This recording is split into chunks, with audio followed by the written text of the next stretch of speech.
আসসালামু আলাইকুম। এখন শুনবেন সংবাদ শিরোনাম। ঐকমত্য কমিশনের বৈঠকে জুলাই সনদ বাস্তবায়নে গণভোটের বিষয়ে একমত রাজনৈতিক দলগুলো। জাতীয় নির্বাচনের সাথে হওয়া নিয়ে দ্বিমত। গণতান্ত্রিক ধারা ফেরাতে প্রয়োজন দ্রুত নির্বাচন, জাতিসংঘ মিশন প্রধানকে বিএনপি। বৈঠকে রোহিঙ্গা প্রত্যাবাসন নিয়ে আলোচনা। ডেঙ্গুতে 24 ঘন্টায় 9 জনের মৃত্যু, হাসপাতালে ভর্তি হাজারের বেশি রোগী। সামনে আরও ভয়াবহ হতে পারে পরিস্থিতি। রংপুর লালমনিরহাটে ঝড়ে লন্ডভন্ড 1,500-এর বেশি বাড়িঘর, বিদ্যুৎ বিচ্ছিন্ন বেশ কয়েকটি গ্রাম। 5 জেলায় বজ্রপাতে 8 জনের প্রাণহানি। বিসিবি নির্বাচনকাল অংশ নিতে বাধা নিয়ে আলোচিত 15 ক্লাবের। আপাতত বৈধই থাকলেও বুলবুলের চিঠি রায় চেম্বার আদালতের। আসসালামু আলাইকুম। এতক্ষণ দেখছিলেন সংবাদ শিরোনাম, এখন দেখবেন বিস্তারিত। জুলাই সনদ বাস্তবায়নে গণভোটের বিষয়ে একমত রাজনৈতিক দলগুলো। জাতীয় নির্বাচন ও গণভোট একসাথে হবে নাকি আলাদা, সে বিষয়ে আছে দ্বিমত। একই সাথে জুলাই সনদের আইনি ভিত্তি কোন প্রক্রিয়ায় হবে তা নিয়ে সিদ্ধান্তে পৌঁছতে পারেনি দলগুলো। আলোচনায় এসেছে সংবিধান আদেশ, সুপ্রিম কোর্টের মতামত গ্রহণ, গণপরিষদ গঠন, গণভোট আয়োজন, নির্বাচন কমিশনের আরপিওতে অন্তর্ভুক্ত করার প্রস্তাব এসেছে। 8 অক্টোবর বিকেলে আবারও হবে আলোচনা। প্রায় 8 মাসের আলোচনা শেষে 84টি বিষয়ে ঐকমত্যে পৌঁছেছে দলগুলো। মৌলিক সংস্কারের 11টিতে আছে আপত্তি। সনদের খসড়াও চূড়ান্ত, কিন্তু এই সনদের বাস্তবায়ন কিভাবে হবে এই ইস্যুতে আটকে আছে কমিশনের আলোচনা। বৈঠকে জুলাই সনদ বাস্তবায়নে গণভোটের বিষয়ে একমত রাজনৈতিক দলগুলো, তবে আইনি ভিত্তি কোন পদ্ধতিতে হবে সে নিয়ে আছে বিতর্ক। সংবিধানের 106 অনুচ্ছেদের আওতায় সুপ্রিম কোর্টের মতামত নিয়ে তারপর গণভোটের প্রস্তাব বিএনপির। জাতীয় সংসদ নির্বাচন ও জনগণ জুলাই সনদের বাস্তবায়ন চায় কিনা সে বিষয়ে গণভোট একসাথেই চায় দলটি। সংসদ নির্বাচনের দিনে একই দিনে আমরা আরেকটা আলাদা ব্যালেটে সেই জুলাই জাতীয় সনদের পক্ষে জনরায়টা নেয়ার জন্য বলেছে, সেটাই রেফারেন্ডাম। এই রেফারেন্ডাম অনুষ্ঠানের জন্য আমাদেরকে কনস্টিটিউশনে কোনো অ্যামেন্ডমেন্ট আগে আনতে হবে না। তবে জামায়াতে ইসলামী মনে করে এতে করে বিচার বিভাগ রাজনীতিকীকরণ হবে, হারাবে নিরপেক্ষতা।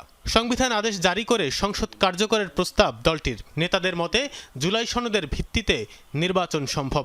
দেশে গণতান্ত্রিক ধারা ফিরিয়ে আনতে নির্বাচন জরুরি বলে জাতিসংঘ মিশনকে জানিয়েছে বিএনপি। গুলশানের চেয়ারপারসনের কার্যালয়ে ঢাকায় নিযুক্ত জাতিসংঘের আবাসিক সমন্বয়কারী গোয়েন লুইসের সাথে বৈঠকে এই অবস্থান তুলে ধরে দলটি। অপর এক অনুষ্ঠানে বিএনপির সিনিয়র যুগ্ম মহাসচিব রুহুল কবির রিজভী বলেছেন, পতিত সরকারের আমলে শিক্ষাক্ষেত্রে কোনো উন্নয়ন হয়নি, ছাত্র রাজনীতির নামে শিক্ষা প্রতিষ্ঠানে মাস্তান তৈরি করা হয়েছে। বাংলাদেশ জাতীয়তাবাদী দল বিএনপির মহাসচিব মির্জা ফখরুলের সাথে বৈঠক করেন ঢাকায় নিযুক্ত জাতিসংঘের আবাসিক সমন্বয়কারী গোয়েন লুইস। বৈঠকে উপস্থিত ছিলেন স্থায়ী কমিটির সদস্য আমির খসরু মাহমুদ চৌধুরী, ভারপ্রাপ্ত চেয়ারম্যান তারেক রহমানের আন্তর্জাতিক বিষয়ক উপদেষ্টা হুমায়ুন কবির ও সাংগঠনিক সম্পাদক শামা ওবায়েদ। বৈঠক শেষে বিএনপির স্থায়ী কমিটির সদস্য আমির খসরু মাহমুদ চৌধুরী বলেন, বাংলাদেশ প্রেক্ষাপট এবং গণতান্ত্রিক ভবিষ্যৎ নিয়ে বৈঠকে কথা হয়েছে। আলোচনায় উঠে আসে রোহিঙ্গা ইস্যুও। যে গণতান্ত্রিক অর্ডার ফিরিয়ে আনার জন্য আজকে সকলে মিলে কাজ করতে হবে, এবং সবচেয়ে বড় চাহিদা হচ্ছে এই জনগণের এই মুহূর্তে গণতান্ত্রিক অর্ডার ফিরিয়ে আনতে গেলে একটা খুব সহসা একটা নির্বাচনের মাধ্যমে সেই কাজটা আমাদেরকে করতে হবে। এবং ফেব্রুয়ারির প্রথমার্ধে যে নির্বাচনের আলোচনা চলছে, এটাকে কিভাবে সফলভাবে আমরা সমাপ্তি করতে পারি সেটা আলোচনা হয়েছে। জাতিসংঘের বিদায়ী আবাসিক সমন্বয়কারী গোয়েন লুইস বলেন, রোহিঙ্গা সংকট মোকাবেলায় বাংলাদেশের পর্যাপ্ত সহযোগিতা প্রয়োজন। বছর ঘুরে আবারও ডেঙ্গুর প্রকোপ। প্রতি বছর প্রায় একই সময় ডেঙ্গুর বাড়বাড়ন্ত শুরু হলেও এখন পর্যন্ত এর বিরুদ্ধে কোনো টেকসই সমাধান মেলেনি।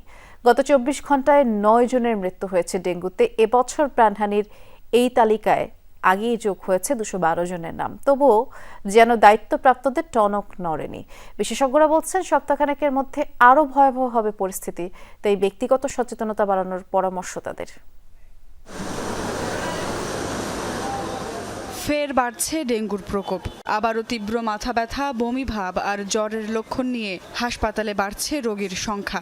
গত 24 ঘন্টায় ডেঙ্গুতে আক্রান্ত হয়ে প্রাণ গেছে 9 জনের, আক্রান্ত 1042 জন। সাধারণত মে থেকে ডেঙ্গুর প্রকোপ শুরু হয়, সেপ্টেম্বর বা অক্টোবরে সর্বোচ্চ পর্যায়ে পৌঁছায় এর প্রভাব। এবছর জুন থেকে হঠাৎ ঊর্ধ্বমুখী ডেঙ্গুর সূচক। গত সেপ্টেম্বরেই ডেঙ্গুতে আক্রান্ত হয়েছে 15,866 জন, সেই মাসে নিহতের সংখ্যা 76 জন। এদিকে অক্টোবরের মাত্র 5 দিনেই মারা গেছে 14 জন রোগী। স্বাস্থ্য অধিদপ্তরের তথ্য বলছে, গত 9 মাসে ডেঙ্গুতে আক্রান্ত হয়েছে প্রায় 50,000 জন। এর মধ্যে 60% পুরুষ। আর ডেঙ্গুতে সবচেয়ে বেশি আক্রান্তদের বয়স 21 থেকে 25 বছরের মধ্যে। এই বয়সীরাই মূলত কাজ বা বিভিন্ন সূত্রে ঘুরে বেড়ান নানান প্রান্তে, ফলে আক্রান্তও হন বেশি। রংপুর ও লালমনিরহাটে ঝড়ে ক্ষতিগ্রস্ত হয়েছে 1,500-এরও বেশি কাঁচা আধা পাকা বাড়িঘর। ভেঙে পড়েছে বহু গাছপালা, আহত হয়েছেন অন্তত 10 জন। সঞ্চালন লাইন ক্ষতিগ্রস্ত হওয়ায় বেশ কয়েকটি গ্রাম বিদ্যুৎ বিচ্ছিন্ন রয়েছে। বৃষ্টির মধ্যে চরম ভোগান্তিতে পড়েছেন ক্ষতিগ্রস্তরা। এদিকে বজ্রপাতে 5 জেলায় প্রাণ গেছে 8 জনের। রংপুরের গঙ্গাচড়ায় রোববার সকাল থেকে নামে বৃষ্টি। এক পর্যায়ে হঠাৎই বয়ে যায় তীব্র ঝড়। মুহূর্তেই লন্ডভন্ড উপজেলার বিভিন্ন এলাকা। আকস্মিক ঝড়ে ব্যাপক ক্ষতি হয়েছে গঙ্গাচড়া সদর, নোহালী, আলমবিদিতর, কোলকন্দ ও লক্ষ্মীটারি ইউনিয়নে। সরকারি হিসাবেই ক্ষতিগ্রস্ত 1200-রও বেশি কাঁচা আধা পাকা বাড়িঘর। ভেঙে পড়েছে বহু গাছপালা। বিদ্যুৎ বিচ্ছিন্ন হয়ে পড়ে 5 ইউনিয়ন। দিশেহারা ক্ষতিগ্রস্ত দরিদ্র মানুষ। বৃষ্টিতে ভোগান্তি আরো বেড়েছে। সবাই বসে থাকার মধ্যে ওই ঘর উড়ি ওই পাশে চলে গেছে, আর এই গাছ আসে যে এইখানে পড়ছে, তাই আর থাকি পাই নাই।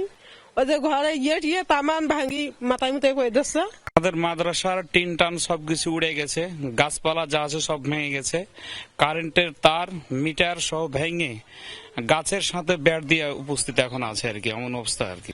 ঝড় বৃষ্টিতে ক্ষতি হয়েছে বিভিন্ন ফসলেরও। ঘটনাস্থল পরিদর্শন করেছেন প্রশাসনের কর্মকর্তারা। ক্ষতিগ্রস্তদের পাশে থাকার আশ্বাস তাদের।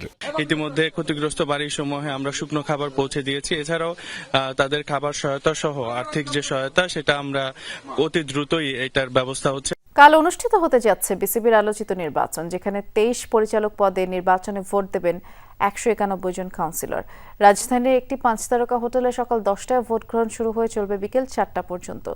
সন্ধ্যার পরই আনুষ্ঠানিকভাবে 25 পরিচালকের নাম জানা যাবে। এরপর সেই পরিচালকদের ভোটে রাতে নির্বাচিত হবেন পরবর্তী বোর্ড সভাপতি। ক্যাটাগরি 2 বা ক্লাব থেকে শেষ মুহূর্তে সরে দাঁড়িয়েছেন লুৎফর রহমান বাদল ও মেজর ইমরোজ। ক্যাটাগরি 3 থেকে প্রার্থী আছেন মোট 2 জন। বিশ্ববিদ্যালয় কোটা থেকে দেবব্রত পাল ও সাবেক ক্রিকেটার হিসেবে আসা খালেদ মাসুদ পাইলটের একজন আসবেন নতুন বোর্ডে। 23 পদে বর্তমানে প্রার্থী আছেন মোট 29 জন। সংখ্যায় বেশি না হলেও প্রার্থীদের ব্যানারে ফুটিয়ে তোলার চেষ্টা বিসিবি নির্বাচনের আবহ। বিসিবি নির্বাচনে বাধা নেই, অংশ নিতে পারবে 15 ক্লাব। পাশাপাশি অ্যাডহক কমিটি থেকে বিসিবি সভাপতি আমিনুল ইসলাম বুলবুলের চিঠি বৈধ বলেই জানিয়েছেন চেম্বার আদালত। এদিকে নির্বাচন ইস্যুতে হাইকোর্টের আদেশ স্থগিতই থাকছে। আজ রোববার আপিল বিভাগের বিচারপতি ফারাহ মাহবুব এই আদেশ দেন।